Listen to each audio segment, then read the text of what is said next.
Welcome again to my channel. Today I am here with another video based on scalar and vectors.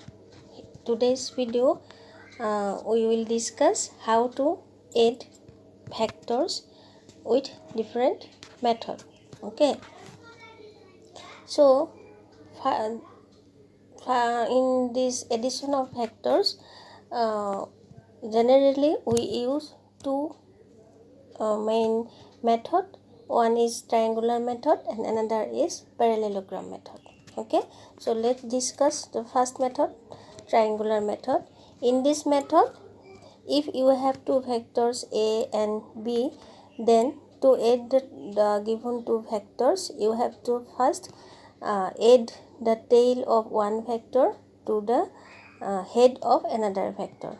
Okay, so as the tail is added to the head of another vector, therefore it is also known as head to tail method. Okay, so but generally it is known as triangular method. Okay, so suppose this is vector a and this is vector b. So first step is to join the tail of vector b to the head of vector a. Okay, and this will be like this. Okay, so this is the first step. Now this vector will give you the resultant of vector a and b. R is equal to a plus b. So the resultant vector a r is equal to a plus b is again and also another vector. So therefore the given vector a and b and the resultant vector r will form a triangle. Okay, so therefore this method is known as triangular method. Okay, here the vector b is added to a, therefore r is equal to a plus b. Now if vector a is added to b, then what happened? This is vector b, vector a is added to b and the resultant will be r is equal to b plus a. Here only the order is changed. Okay, first one is r is equal to a plus b, second one is r is equal to b plus a. But here this r is equal to a plus b is equal to b plus a.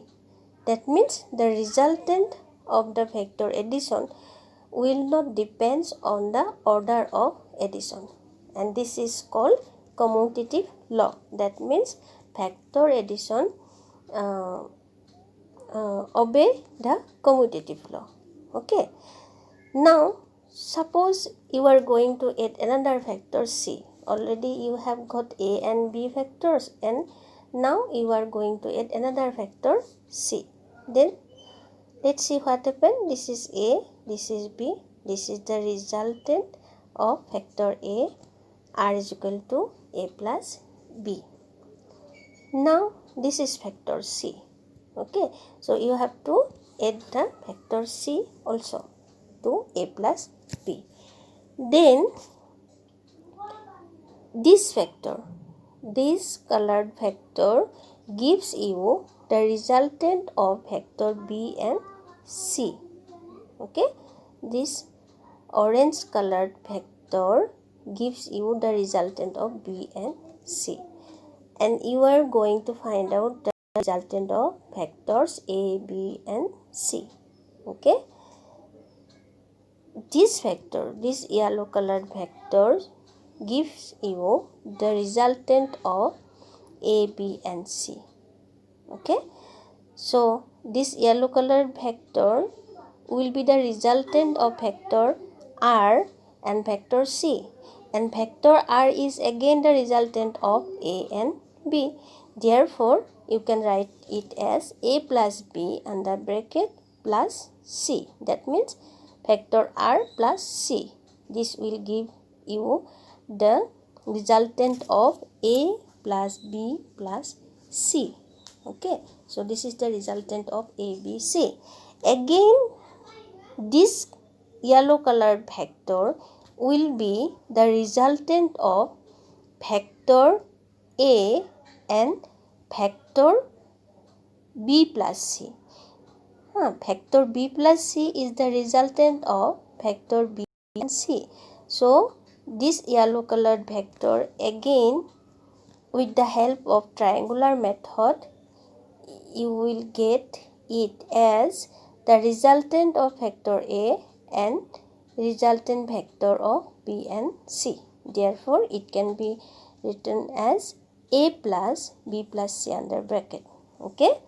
So this two, that means what? This yellow colored vector is the common factor of vector r and vector c and vector a and vector b plus c. There, that's why it is written as a plus b plus c is equal to a plus b plus c. Here also the order of addition is not depends. That means the result of the addition of these three factors does not depends on the addition of factor. Okay, depends on the order of addition of factor, and it is known as associative law.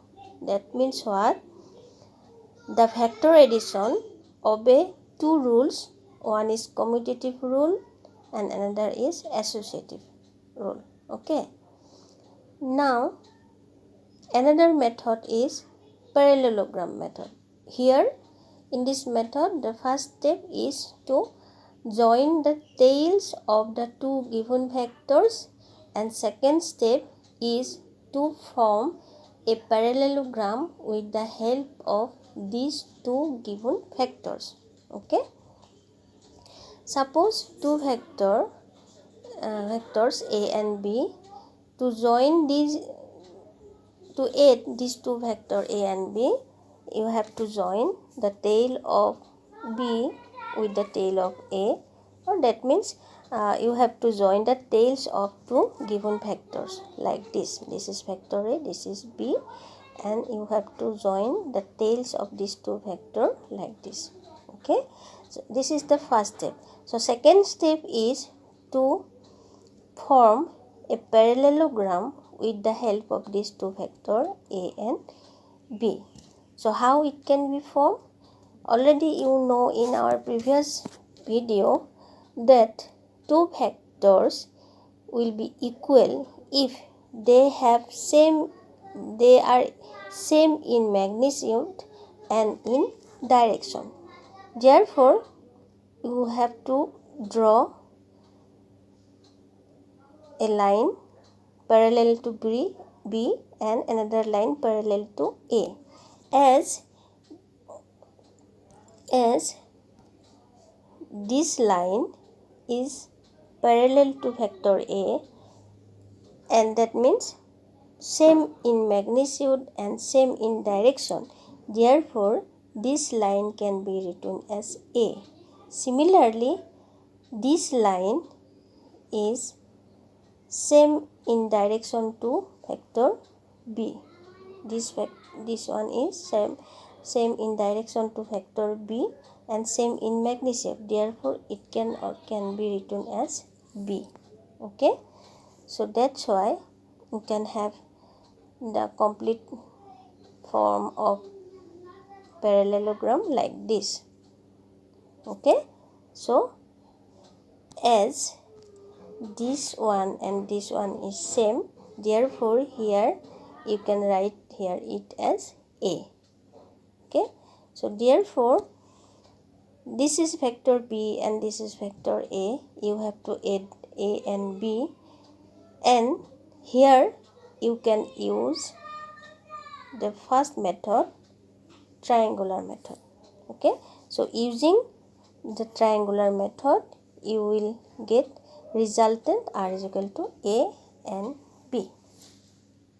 So this is two vector addition method. One is triangular method and second one is parallelogram method. Okay, so now another important point is resolution of factors.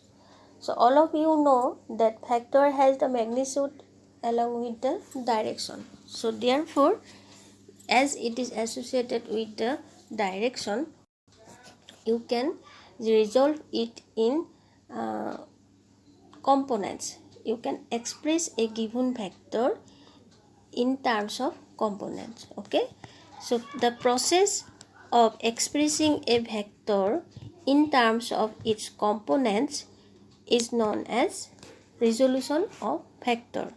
Okay, suppose a vector A is lying in a plane, and the vector and then the vector A can be expressed in terms of unit vector I and j, where I and j are unit vector along x and y axis. All of you know the Cartesian coordinate, where there are two perpendicular axes, one is x, y and z. Okay, so a plane is defined as only two axes. Here, suppose a plane is defined as x and y axis. Okay, and the vector A is lying in the xy plane. So this is x axis, this is y axis, and this is the unit vector along x axis, and this is a unit vector j along y axis. Okay, so this is the, suppose this is the vector A making an angle theta with the x axis. Okay, so this vector A can be expressed as component along x axis and component along y axis. Okay, so how can you find the component, value of the component? So draw the perpendicular on x axis and perpendicular on y axis. This portion gives you the x component of the vector A. This portion gives you the y component of vector A. And the vector A can be written as A is equal to AXI plus AYJ. So, a given vector can be expressed as the sum of components along the axes. Okay, so this is the process of resolution. Now we have to use trigonometry here. With the simple trigonometry, you can write here ax is equal to a cos of theta and ay is equal to a sin of theta.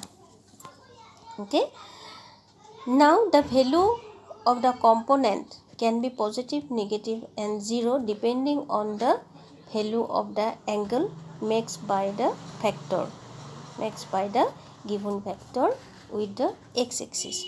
Okay, therefore a vector can be specified with the help with two ways. One is magnitude of the vector and the angle it makes with the x-axis, and another the components of the vector along x and y axis, that is x component and y component. Okay, so this is the two way to specify a vector. Again, with the simple trigonometry, you can write ax square plus ay square is equal to a square cos square theta plus a square sin square theta. And as you know, cos square theta plus sin square theta is equal to 1. Therefore, you can write as ax square plus ay square is equal to a square. And the value of magnitude of a will be root of ax square plus ay square. Again, you can find out the value of theta as tan theta is equal to ay upon ax, or theta is equal to tan inverse ay upon ax. This theta gives you the direction of the given vector. Okay. Next,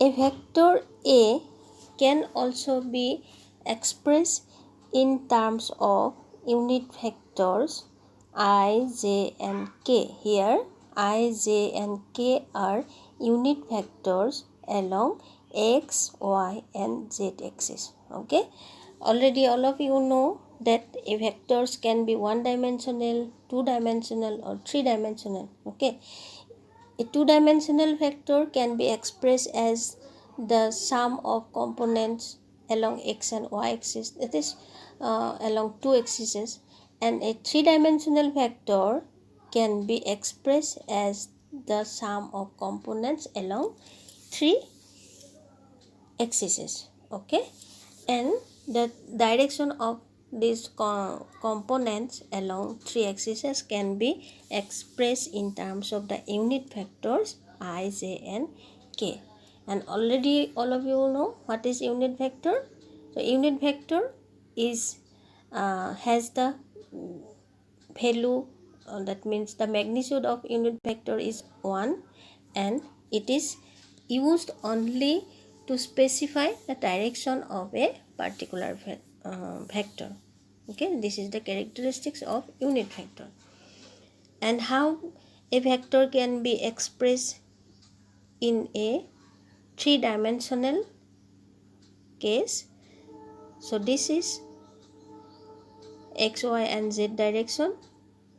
This is vector A making an angle alpha with x-axis. Okay, and beta along y-axis and gamma along z-axis. Okay, and these are the from this you can find out the component of the vector A along x-axis, y-axis and z-axis. Okay, so this portion gives you the component AX along x-axis. This will give you the component of vector A along y-axis, and this one is AZK gives you the component along z-axis. Okay, so that means what? In three dimension, a vector can be expressed as component along x-axis, that is AXI, components along y-axis, that is AYJ, components along z-axis, that is AZK. Okay, so therefore A can be expressed as A is equal to AXI plus AYJ plus AZK. Okay, this is in case of three dimension. And with the help of simple trigonometry, you can find out AX is equal to A cos of alpha, AY is equal to A cos of beta, and AZ is equal to A cos of gamma. And magnitude of A will be root of AX square plus AY square plus AZ square. Okay, so these are all about the resolution of vectors and addition of vectors. Okay, so thanks for watching this video. If you like the video, please share, subscribe and comment on this video, and we will again here with another video on another important topic. Okay, thank you.